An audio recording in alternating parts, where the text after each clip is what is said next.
Welcome to Commercial Real Estate Pro Network's CREPN Radio. Thanks for joining us. My name is Jade Aaron Gross. This is the podcast focused on commercial real estate investment and risk management strategies.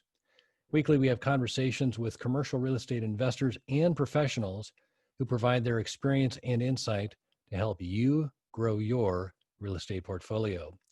Today, my guests are Mark Childs with Principal Capacity Commercial Real Estate, where he specializes in industrial and high-tech real estate brokerage services. And joining Mark are two members of his team, Daniel Sayles and Daniel Helm. And in just a minute, we're going to speak with them about the industrial real estate market and what to look for in a broker. But first, a quick reminder, if you like the show, CREPN Radio, there are a couple things you can do. You can like, share, and subscribe. And as always, we hope you'll leave a comment. We love to hear from our listeners. Also, if you'd like to see how handsome our guests are, be sure to check out our YouTube channel. And you can find this at Commercial Real Estate Pro Network. And as always, we encourage you to subscribe. With that, I want to welcome my guests, Mark, Daniel, and Daniel. Welcome to CREPN Radio. Thanks, Darren. Thanks for having us. Thanks. Glad to be here. Well, I'm looking forward to our talk today. But before we get going on the industrial real estate conversation, if each of you could share just a little bit about your background. Mark, you want to start? Sure. Portland native, ran down, I graduated Marshall High School. They closed it because of folks like me. Oregon State, IE degree, Portland State MBA, and did the PE thing, and was actually a partner at an architectural engineering firm up in the Seattle area. We specialized in the design and construction of mechanized and automated manufacturing and distribution facilities. Started having kids. I traveled too much, and so I moved back to Portland, where I could still play with warehouses, but actually sell a warehouse that someone could touch rather than the design services. And that's kind of it. Got it. And Daniel, which one are you going to go first? I'll go first. Daniel Helm, born and raised here in Portland, Oregon. Had the opportunity to go down south to Louisiana State University to get my degree. Had a scholarship. I was a part of the swimming and diving team there, and doing jumping off high things, making it look nice on the way down was my forte. Made my way back to Portland back in 2017, and been in commercial real estate ever since. And been working with Mark in capacity here for about 2 years now, specializing in industrial warehouse and manufacturing spaces.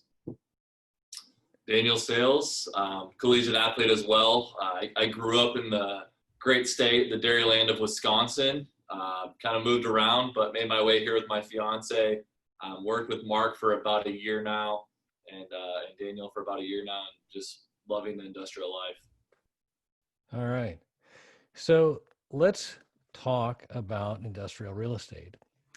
I guess the first thing that I'd like to do, just to try and set the parameters, how do you guys define industrial real estate?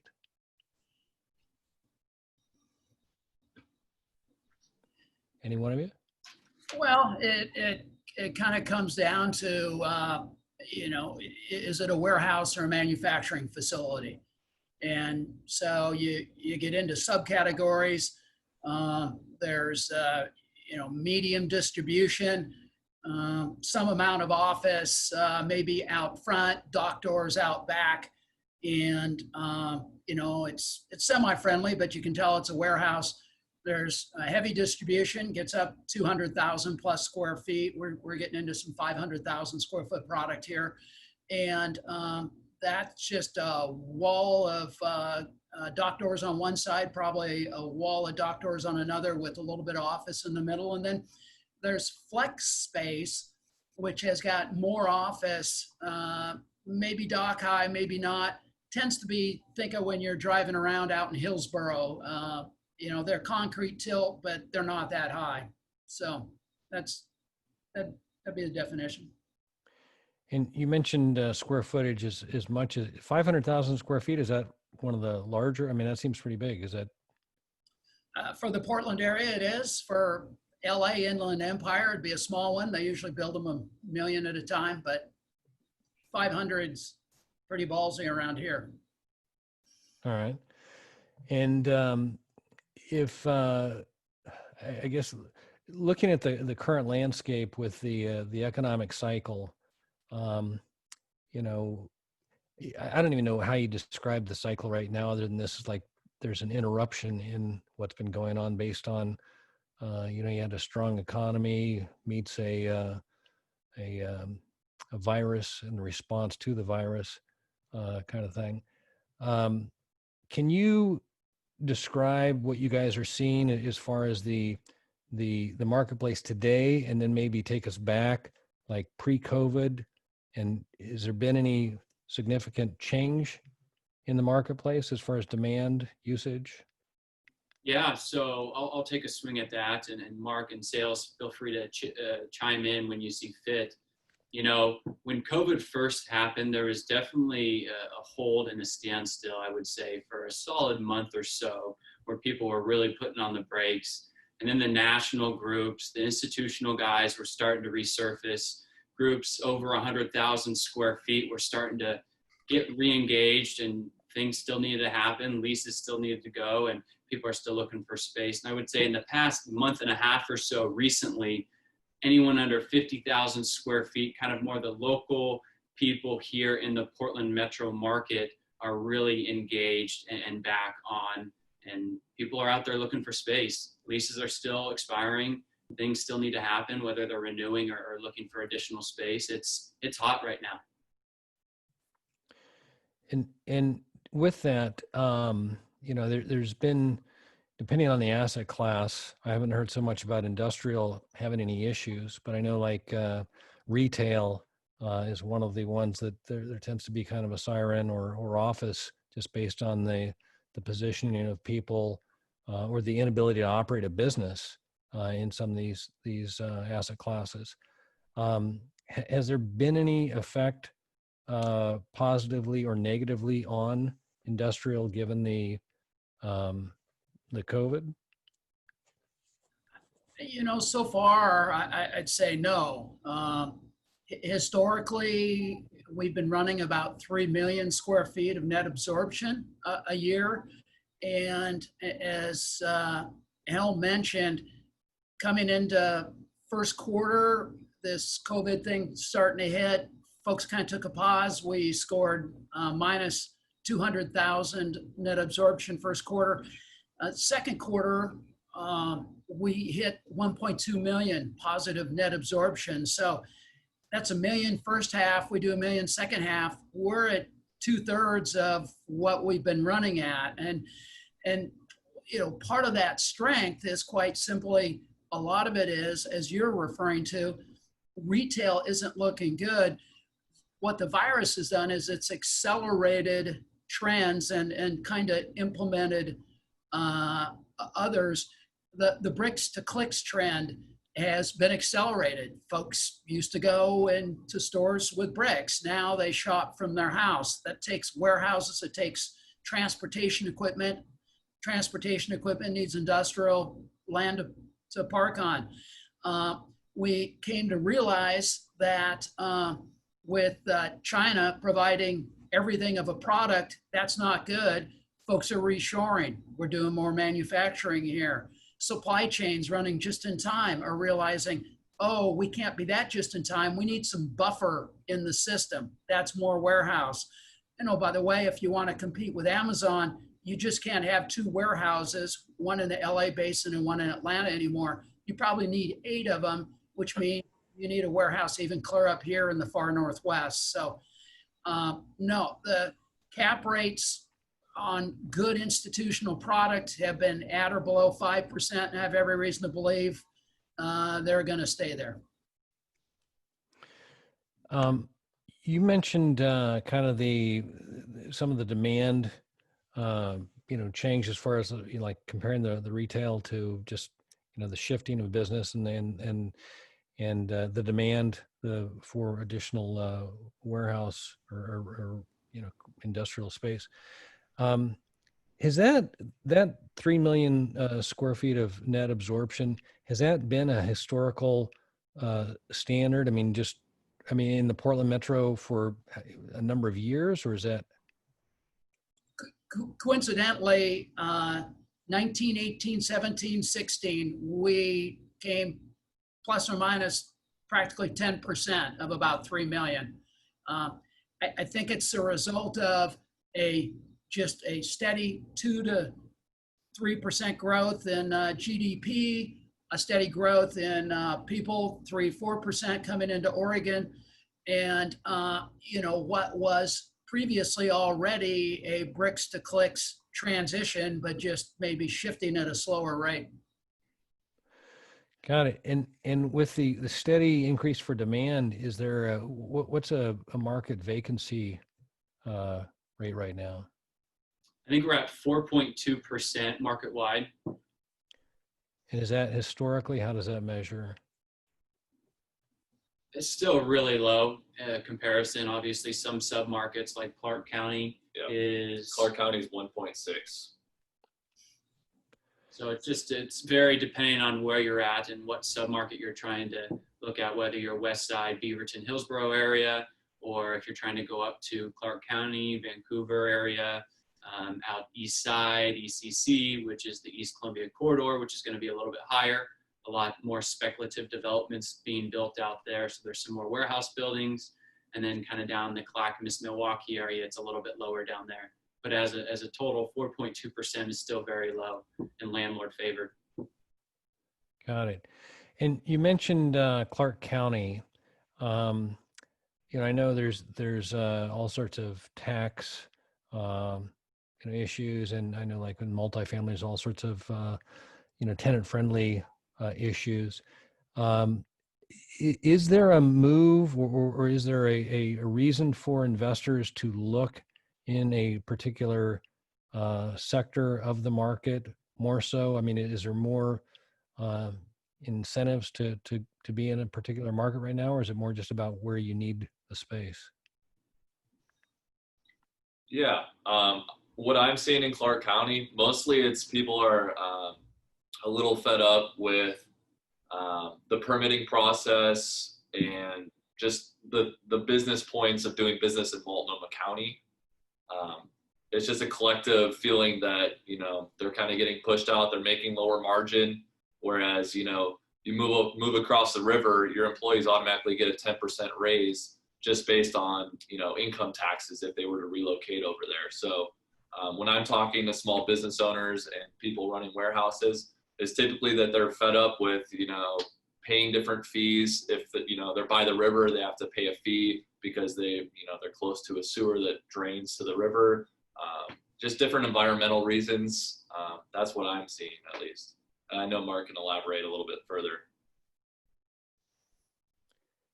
Mark, go ahead. I guess the phrase I use, I'm fifth generation Oregonian, but in 30 years, I've moved hundreds of jobs north of the river, none south. If you're an investor, we're seeing it, the statistics, it's starting to show up. San Francisco, New York, other urban cores. If you can work virtually, why do it in an expensive location? And Clark County schools are heralded as being great. It's a tax-friendly environment. I think folks are going to be moving up and populating apartments in Clark County and shopping. And I think retail in Clark County is going to be much more vibrant than, Portland's urban core and even the surrounding Multnomah County area. Yeah, it's interesting just how that, the policy shifts, and I scratch my head how the policymakers don't seem to understand, the supply and demand thing, and that it's not forever, it's not automatic. You've got to make it an incentive or enticing for people to want to be there, as opposed to just because, you can collect more because they're making more kind of thing. It'll be interesting to see how it shakes out with all of these new rules and the taxes and that. Kind of a catch point for me. My son, I had to send him down to Santa Clara, so he wouldn't go down to Eugene. I don't want to get political here, but so he ended up staying down there. He starts a high-tech company, virtual, 20, 30 employees. He runs it out of his extra bedroom in San Francisco. It's a cool place to be. In 6 years, his rent goes up 25% per year, year after year after year. He moved twice. Rent only goes up when you move. But a year ago, pre-virus, he's now married. He's got a kid. Guess what? He moves back up where he grew up into the suburbs. And so I think that transition of the millennials that are now having kids was going to happen anyway. I think this has accelerated it. And lo and behold, this weekend, I'm looking in the weekend Wall Street Journal in San Francisco. There's twice as many listings now than a year ago, apartments for rent. Rents that now compared to a year ago are down more than 10%. And a study says that about 50% of the respondents said that as someone who can work from anywhere, I probably will not live in a town where I have to pay $5,000 a month for a 2-bedroom apartment. Hard to argue. I mean, it is interesting, and I know, I would assume that the job climate historically, based on the pay, and the want to be there and the need to be there somehow supported all that. But it is an interesting kind of a Rubik's Cube as you undo that, how all the pieces, change, and the repricing of the assets based on demand. And it will be an interesting thing to watch. And industrial space, I mean, in Portland, you guys consider, is Portland a tertiary market or secondary market? How do you? I would say a tier 2. Tier 2? Yeah. Okay. And do you see more and more, we've talked about growth, and I took that to mean more of just kind of a net migration of households that then correspond to the demand. But are you seeing, is there any, like Seattle move to Portland or San Francisco move to Portland based on companies? Are they relocating in the Portland Metro?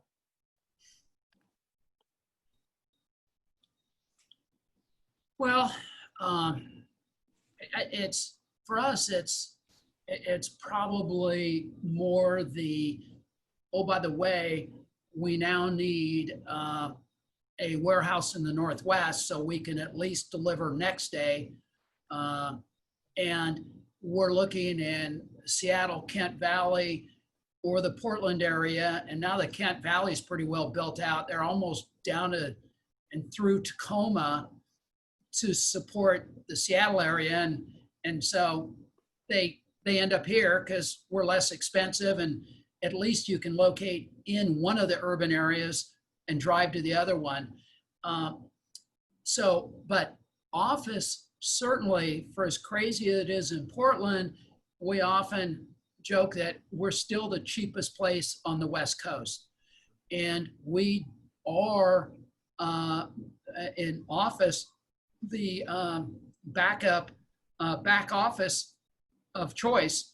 So when Amazon decides that they're going to get into grocery stores and they need 50,000 square feet of office to support grocery store operations, they just run down here and rent one of the new buildings that are constructed.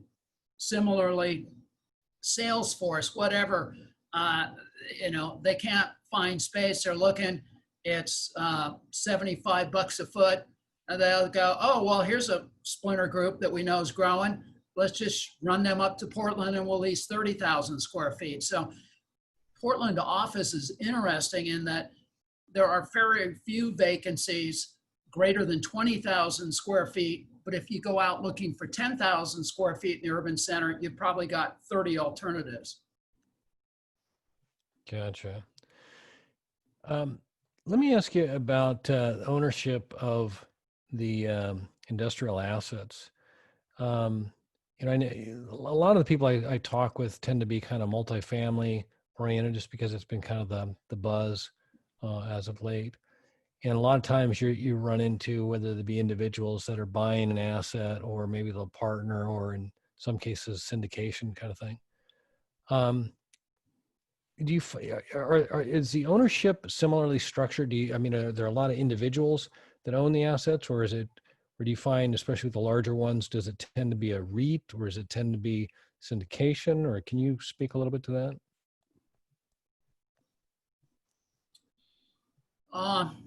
It's probably similar to apartments, although syndication's less, probably more the REITs that are formed to accumulate money.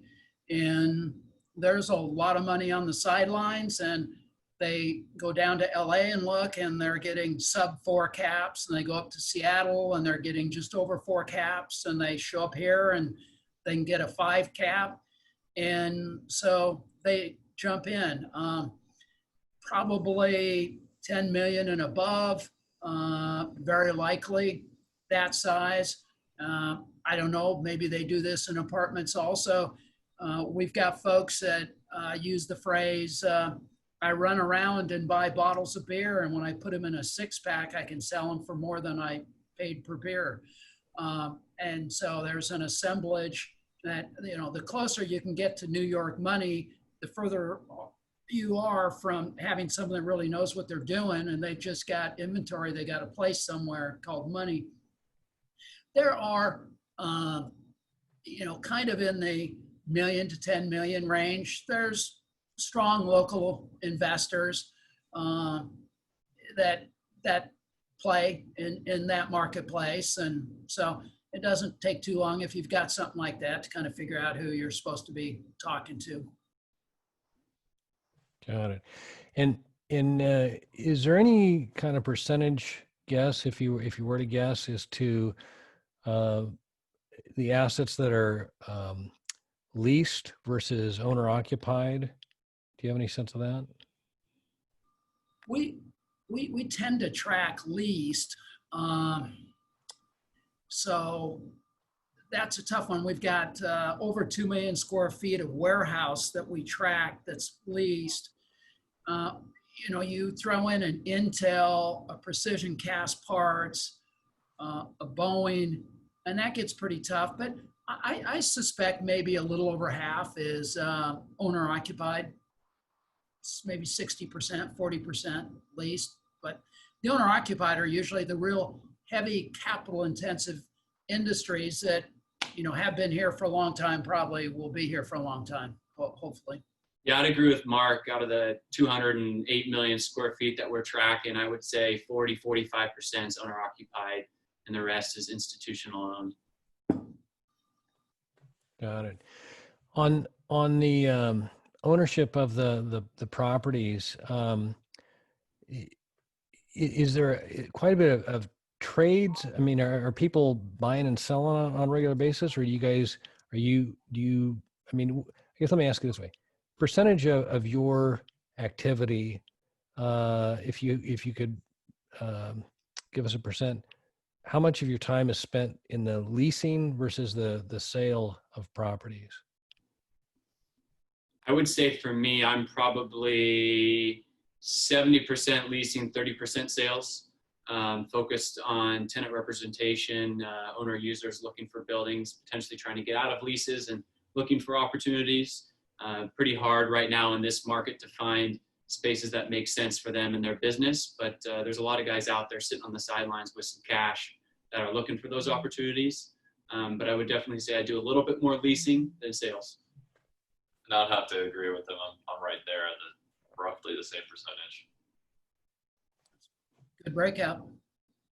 Is that true for you too, Mark, the percentage there? Yeah, I have often joked, and I think it holds to this day, that I spend 2/3 of my time leasing to make 1/3 of my money. I make 1/3 of my time on sales to make 2/3 of my money. Yeah, you know, you tend to make more.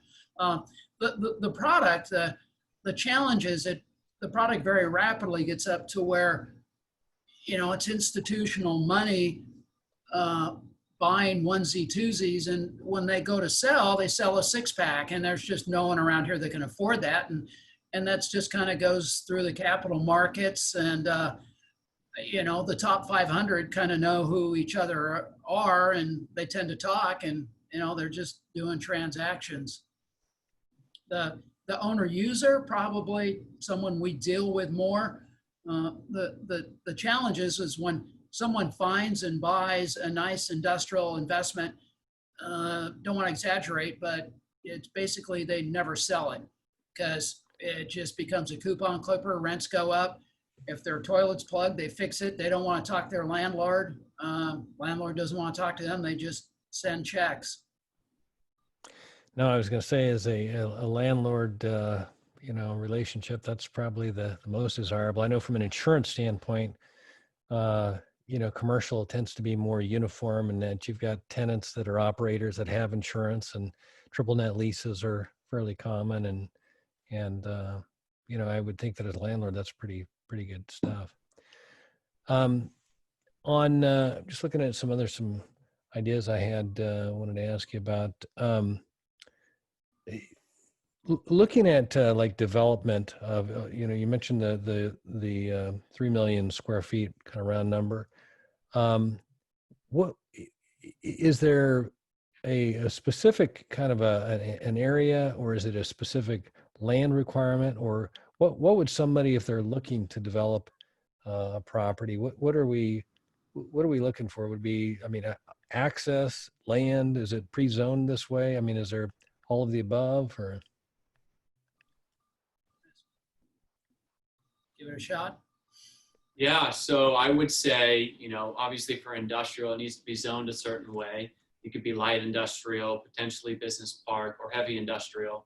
A lot of the users we play around with that are the manufacturing / distribution guys, heavy industrial is a win-win for us. So those kind of vacant lots of land, which there are not many tier 1s left. There's some tier 2s and a lot of tier 3s where there's a lot more work, whether that's wetlands mitigation or things to that nature. But I would say a good gauge is 5 acres, 100,000 square feet, plus or minus a little bit. Coverage ratio about 33% minimum, plus or minus there too. Yeah, and as far as, you know, you touched on it about access. A lot of the groups that are hot right now that are developing, they're looking for distribution users, you know, the Amazons, you know, et cetera, but they want access to the freeway. They want to be able to get on and off. They want their truck drivers to not have trouble finding it, and just making it as easy as possible for them to get on the road and get to the next destination. Yeah, you know, let me ask you this too. I know with development kind of lead time, what kind of lead time, if somebody identifies a property and closes on raw land before you get a usable, leasable space, any kind of an idea on that? Before COVID or after, post-COVID, or both? Well, yeah, give me both. Yeah, you know, Mark, correct me if I'm wrong here, but I would say minimum you're going to be anywhere from 9 to 12 months, depending on when you start, but realistically more in the 12 to 14 month range from when you locate a property and actually having something built and the tenant or user being able to occupy the space. That seems pretty fast. I mean, as opposed to, I was just knowing the political machine and all of the permitting and stuff. I'm always amazed at how just the wheels of progress turn kind of slow, it seems like. And you think like a 50,000 square foot building, you could get that up in, you know, a little over a year? That's not the city of Portland, probably not. And I can't say Multnomah County because you can't get a permit through Multnomah County anymore. It has to be annexed by someone else. We tend to work in the smaller burgs around, you know, Ridgefield, Troutdale, hardly anything left in Clackamas, but Canby, Sherwood, where they're a little more friendly. And 18 months by the time you get into some delays potentially. City of Gresham has a fast track if you're building something big that'll bring a lot of jobs. But I'll tell you this, I just couldn't comprehend having the guts to do office where, it's 4 years. You could go through 2 business cycles before your product's done. But no, industrial is fun because you can almost see the finish line when you start, unlike a lot of other development. Yeah, I was going to say it just from a standpoint of actually feeling like you could hit your numbers, like you mentioned the 2 cycles before you even have a product there. That's that seems a whole lot more risky than having a year or so invested in it. That seems pretty. I would think that a lot of investors would be attracted to that, just that shortened time frame to have a product for lease. Let me ask you on as a broker, can you describe some of the issues that you guys deal with? Maybe one of you talked about from a landlord side, maybe one from a tenant side, and then maybe another from a transaction, kind of a purchase sale. Yeah, I'll talk about the user side. So, firsthand, what I'm going through now with a couple of my buyers that are out in the market, they're looking for certain sites that unfortunately don't exist. And as things do, the numbers that some of these sellers want for the property is just unreasonable. So managing everyone's expectations and trying to get to a number that makes sense for both parties is always the challenge. But as long as you're managing your client's expectations, helping them understand, hey, this is the reason why they think it's this is why you think it's that, and try to meet somewhere in the middle. I think too, being a tenant rep guy and working with lease rates are starting to become so high that the smaller groups that have such low margin are having a hard time penciling that and making it make sense to even move out of their current location, even if they're jam-packed and they need extra space. It just doesn't make sense. So just depending on what submarket you're at and where you are in the Portland area, the lease rates are continuing to rise, and we're kind of starting to see them steady a little bit, but they're still very high for industrial space, just shell rates right now. And I think that leads back to the supply and demand, right? We went over, the vacancy rates. I mean, these landlords can pretty much ask what they want, knowing that someone will pay that price. And that's what I'm seeing over in the Vancouver market in Clark County is that, it might be a high lease rate, but they're the only game in town and they know it and they hold strong to it.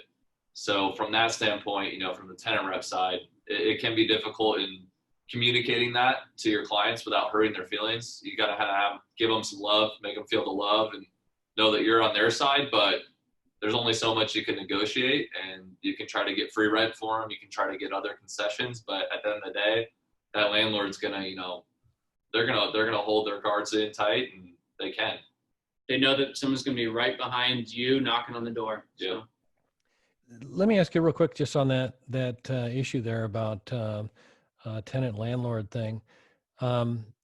With lease rates being one issue, are landlords being a lot more picky about whether it be credit worthiness or are there some issues that they look to when they're considering prospective tenants? Yeah, I would say that's always a question, especially recently as everything's going on with the pandemic, due to the risk factor of having a new tenant come into space. And if they're going to do a certain amount of tenant improvements into the space and invest long-term, they want to make sure this tenant is viable and able to, one, pay the rent, two, a long-term user, someone that's going to stick around. And I think the credit of that user is very important, not the only deal point, but one of a few that they definitely look at through the process. And there are ways to get around, not having bulletproof credit. You can offer more security deposit, you can offer a personal guarantee, but there's creative solutions there. It's just if the landlord's willing to work with you on those. It depends if it's an institutional landlord or a local owner, or it just depends on the situation. let me ask you this, just based on the current situation with COVID. I haven't heard much about any industrial issues with rent. I know it seems like there's been a moratorium on anyone paying any bills for most of the governors. I know between multifamily or residential, office, commercial, I'm under the impression that you know, I don't think a landlord can evict anybody unless I think that's supposed to change here pretty quick. Has there been any issues in the industrial space?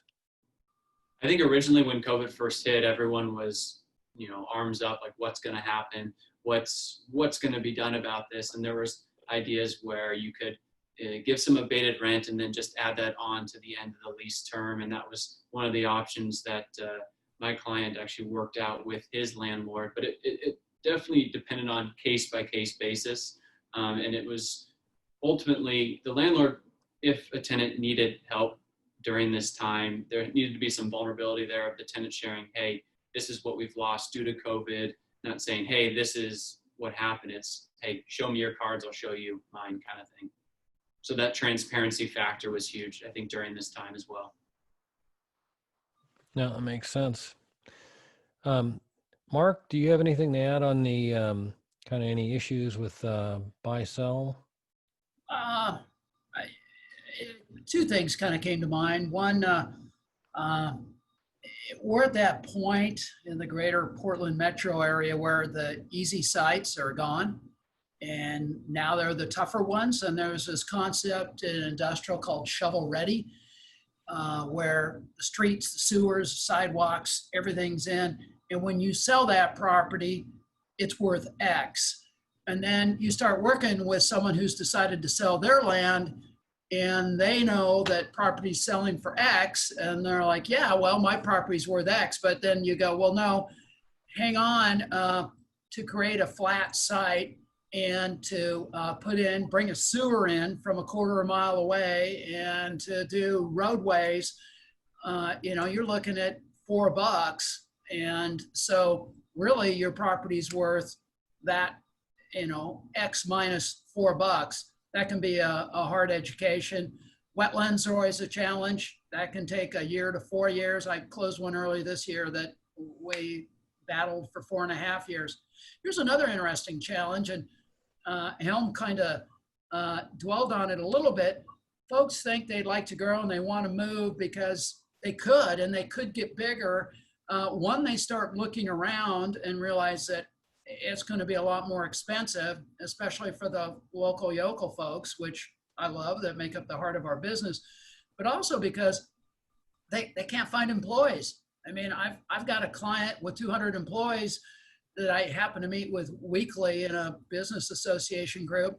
And every week he's looking for 20 to 30 more employees, in part because fully loaded, the folks are getting about $50,000 a year off the old unemployment, with the feds chipping in $600 a week.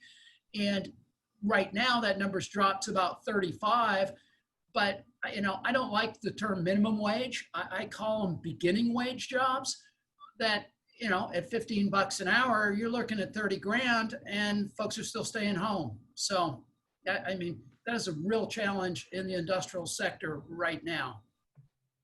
Yeah, no, the wage and all that, that's a tough thing. I mean, probably a whole nother episode here. Yeah. Yeah.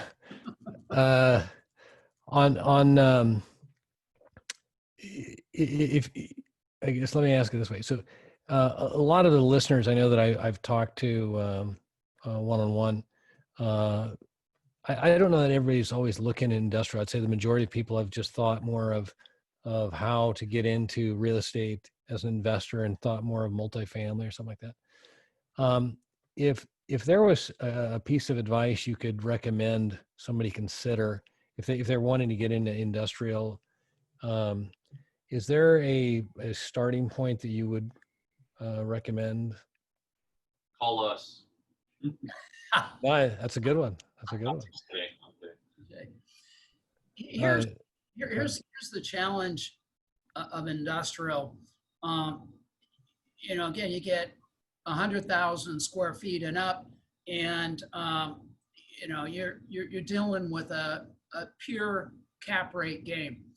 What happens is, even with, let's say we're talking 50,000 square feet, and that's going to get you 60-cent rents, 720. If you want any kind of a cap rate, you can maybe pay 110, 120 bucks a foot, and come out maybe at a 5-6% cap. The problem is, users are walking around going, let's see, I could buy this 50,000 square foot warehouse, which is pretty vanilla shell, for maybe 150 bucks a foot, or I could build one. And right now those things are trading warm, dark shells at about 150 bucks a foot. So the users are bidding up everything less than 100,000 square feet, and it makes it tough for investors to get involved. And quite simply, about the only way to get involved is they're going to need to suck it up, and they're probably going to have to lease an empty warehouse, and what can I say, trust that they can get it leased up, which fortunately they're commodities at a given rate, not unlike apartments, not quite as commoditized, but that's probably where they're going to end up, and the risk they're going to have to swallow. No, that definitely supply and demand, and just the concept of the tenants actually being a competitor, based on their growing needs. That's good. Is there a typical or ideal client that you can describe? A guy that actually has a problem.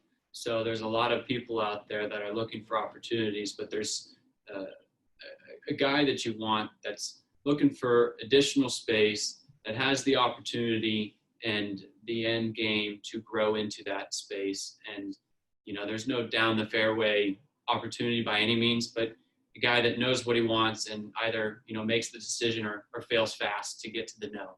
So you want to be able to juggle opportunities, because things come on the market and they go off just as quick.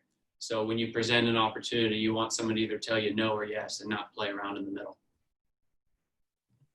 No, sign me up for those, right? Right? That's what we want. Yeah. Probably for me, because of my background, you can sell 100,000 square foot warehouse that's sitting there pretty simple. I'm kind of codependent, have a need for pain, brain, and agony. What I, as our part of the team, as we complement each other, am pretty good at is helping people with the complex, usually manufacturers, often requiring a greenfield build-to-suit, in as much as most of the product out there is plain Jane warehouse without any electrical, with minimal gas feed, with no water distribution, with no floor drains. And so what looks like a cheap solution to begin with, by the time you get done modifying a building for a complex manufacturer, ends up being the most expensive alternative.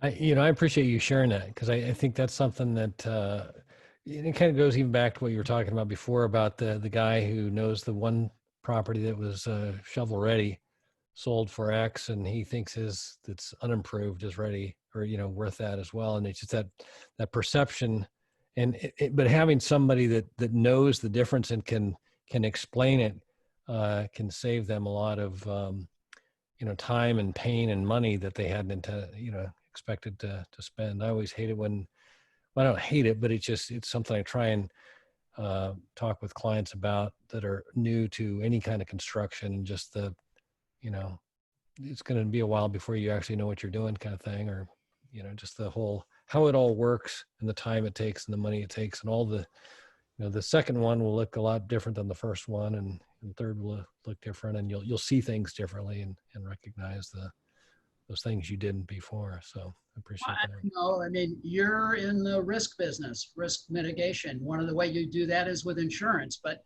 sometimes the lowest cost insurance isn't the best way for a total systems lowest cost to mitigate risk. And so we don't make the decisions. We don't sell anyone anything. We just do the best to educate our client on what's out there, because they're the best judge of what they need to do to solve their problem at hand. Wow. No, and on that note, good time to segue into my question I like to ask all my guests about risk. As we've stated, by day I'm an insurance broker and try and work with clients and assess risk, what to do with the risk. And there's three basic strategies we typically look at. And the first is we ask, can we avoid the risk? If that's not an option, then we look to see if we can minimize the risk. And when that's not an option, then we look to see if we can transfer the risk, and that's what an insurance policy is. I like to ask my guests if they can take a look at their situation, whether it be, the way they work with clients, their clients, or just the market, the industry, and identify what they consider to be the biggest risk. And for clarity, I'm not looking for an insurance-related answer. But if you guys are willing, I'd like to ask you, Mark Childs, Daniel Sayles, and Daniel Helm, if you could identify what is the biggest risk.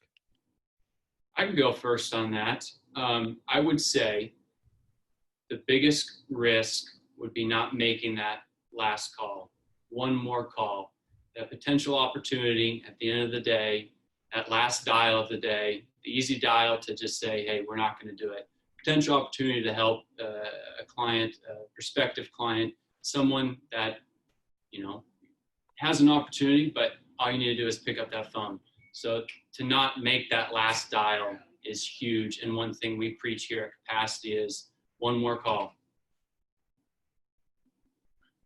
Yeah, mine kind of ties into that as well. For me, the biggest risk for me is always being uncomfortable. I feel like in this job, if you're comfortable and you think you know everything, there's something you're missing in the deal. There's something that you're not asking the landlord. There's something that you're not asking your client.